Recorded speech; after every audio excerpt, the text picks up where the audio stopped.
Hello friends, कैसे हैं आप लोग। आपका स्वागत है आज के न्यू सेशन में। आज हम लोग डिस्कस करने वाले हैं sexual reproduction in flowering plants.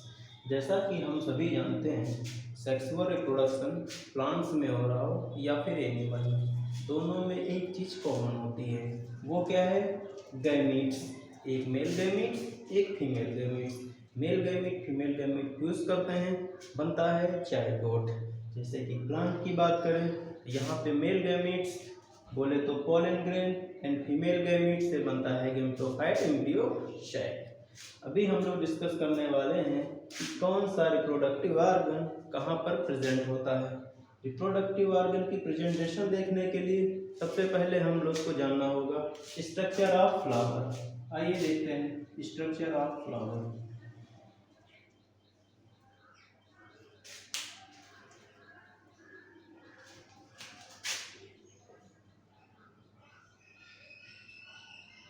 Structure of flower,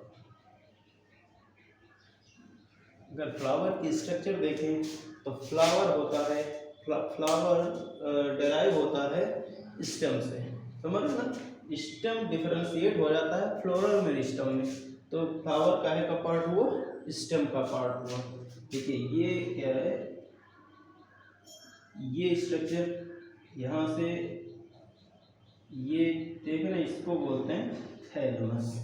इस स्ट्रक्चर को क्या बोलते हैं? थैलेमस बोलते हैं, थैलेमस। इसका एक और नाम होता है, इसे बोलते हैं रिसेप्टिकल्स। जिसे बोलते हैं रिसेप्टिकल्स। सारे फ्लोरल ऑर्गन यहीं से डेराइव होते हैं। ये डंठल जैसे स्ट्रक्चर, इसे बोलते हैं पेडिसिल। क्या बोलते हैं? पेडिसिल। समझ में आ रहा है? इसे बोलेंगे पेडिसिल। यहाँ से सबसे आउटर लीफलेट जो आप देख रहे हैं, ये आउटर लीफलेट, इसको बोलते हैं सेपल। क्या बोलेंगे? सेपल। ये सिंगल आउटर लीफलेट जो ग्रीन कलर की होती है, इसको बोलते हैं सेपल। सिंगल है तो इसे बोलते हैं सेपल। अगर यही कंबाइंड फॉर्म में सभी सेपल्स को मिला के इसी का एक और नाम दिया जाता है, इसे बोलते हैं कैलिक्स। क्या बोलेंगे? कैलिक्स। ये आउटर है, इसे क्या बोलेंगे? कैलिक्स। नेक्स्ट जो निकलती है स्ट्रक्चर, आप लोग ने देखा होगा रंग बिरंगी फ्लावर में जो ये स्ट्रक्चर है, ये रंग बिरंगी स्ट्रक्चर जो आप लोग देख रहे हैं, इसको बोलते हैं पेटल। इसको क्या बोलेंगे? पेटल बोलते हैं। इसको बोलते हैं पेटल। ये सिंगल लीफ को बोलते हैं पेटल। अगर ये कंबाइंड फॉर्म में हो जाए तो इसी को बोलते हैं कोरोला। क्या बोलेंगे? कोरोला। इसी को बोलते हैं करोला, या फिर इसको बोल सकते हैं, एक शब्द आपने सुना होगा होल्स। होल्स, होल्स का मतलब होता है घेरा। तो होल्स ऑफ पेटल क्या बोलेंगे? होल्स ऑफ पेटल को क्या बोलेंगे? करोला। इसका काम क्या होता है? ये कलरफुल होती है और इसमें एक अलग तरीके की आपको एरोमा देखने को मिलती है। हर फ्लावर में अलग अलग तरीके की आपको एक सुगंध सी आती है। और इसका कलर कैसा होता है? किसी में लाल, किसी में पीला। समझ रहे हैं ना? अलग अलग कलर्स के लिए होता है। ये कलर किस लिए इसका होता है? ये कलर होता है पॉलिनेटर्स को अट्रैक्ट करने के लिए। किस लिए? पॉलिनेटर्स को अट्रैक्ट करने के लिए। तो इसका काम और क्या हो गया? To attract pollinator. इसका काम क्या हो गया? To attract pollinators. पॉलिनेटर्स को अट्रैक्ट करने के लिए। ये पॉलिनेटर को अट्रैक्ट करने का मतलब क्या हुआ? यहाँ पे होता होगा क्रॉस पॉलिनेशन। ये calyx and Corolla, calyx and Corolla ये कैसे ऑर्गन हो गए? ये हो गए एसेसरी ऑर्गन। कैसे? Accessory organ. Accessory organ. ये रिप्रोडक्टिव ऑर्गन नहीं है, इनको बोलते हैं एसेसरी ऑर्गन। अब ये नेक्स्ट स्ट्रक्चर, ये प्यारी सी सुराही जैसी स्ट्रक्चर, ये प्यारी सी सुराही जैसी स्ट्रक्चर, इसे बोलते हैं फीमेल रिप्रोडक्टिव ऑर्गन। क्या बोलते हैं इसको? Female reproductive organ. बोले तो ये सिंगल है तो इसका नाम होता है पिस्टिल।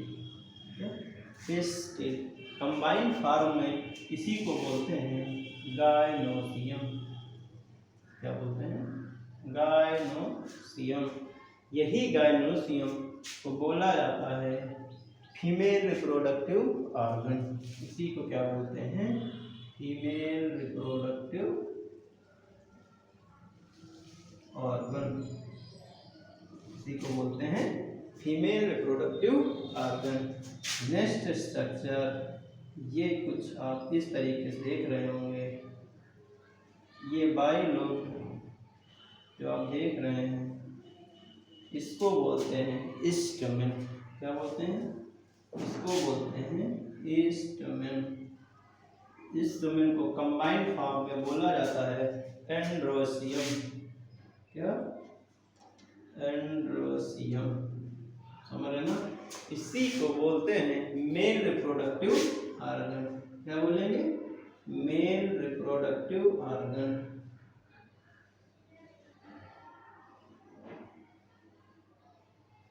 Male reproductive organ. इतनी बात समझ में आई? यहाँ पे कैलिक्स, कैलिक्स सबसे आउटर साइड में है ना, इसका काम क्या होगा? इसका काम होता है प्रोटेक्शन प्रोवाइड करना। इन सभी को प्रोटेक्शन प्रोवाइड करना।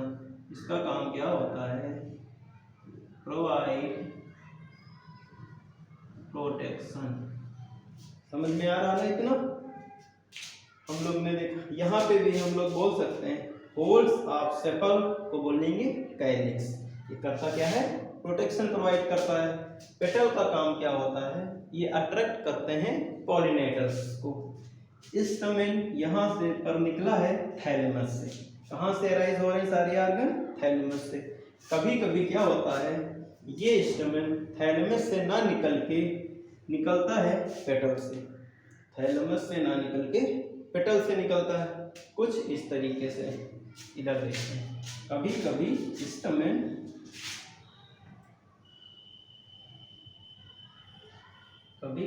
स्टमेन थैलेमस से ना होके ये निकलता है, ये करोला से, यहाँ से निकल आता है कुछ इस तरीके से। स्टमेन थैलेमस से ना निकल के निकल आता है करोला से। इस कंडीशन को बोलते हैं इपीपेटलस कंडीशन। इसको क्या बोलते हैं? इपीपेटलस कंडीशन। इपीपेटलस कंडीशन से बोलते हैं इपीपेटलस कंडीशन। ये पाया जाता है सोलेनेसी फैमिली में। ये पाया जाता है सोलेनेसी फैमिली में हमें देखने को मिलती है एपीपेटलस कंडीशन। कई बार ये स्टमेन निकलता है पेरियंथ से।